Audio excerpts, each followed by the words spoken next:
Sumahod na pala kay may kahapon. Kasya nga ba ang 300 na food allowance sa isang buwan?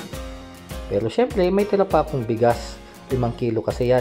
Tapos kape, asukal at gatas. Sa rep naman ay meron pa akong karning baka pang sahog. Sa lagayan naman, nitong kabila ay meron pa akong manok na pitso. Tapos, meron din akong itlog na maalat at syempre yung kapartner niyang kamatis.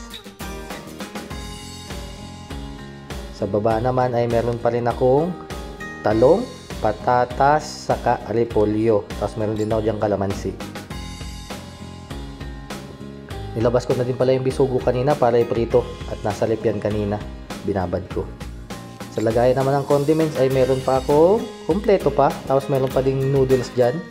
Tapos yan, may sardinas, may meatloaf, may dilis, saka tuyo.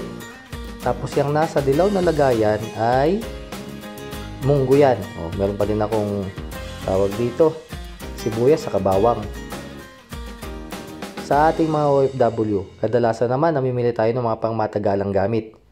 Gaya ng bigas, asukal, kape, gatas. Tapos yung mga condiments pangmatagalan din talaga yan. So katulad niyang, tawag dyan, yung mantika, pang prito. Tapos yan, noodles.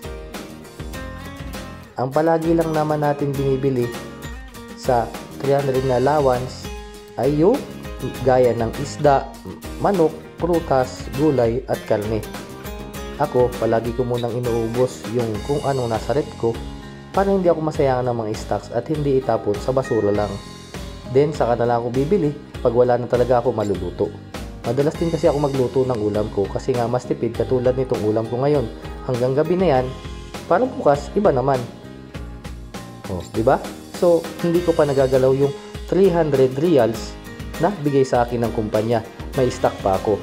So, i-update ko kayo kung kailan ko magagastos yung 300 ko magsisimula. Kasi, sigurado, pag naubos na yung stock ko, doon na ako magsisimulang gastusin yung 300 na allowance na bigay ng kumpanya.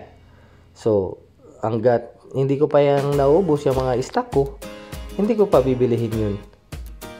Yan, so basmati rice yan. Nakita nyo, long grain. Di ba? Sausawan.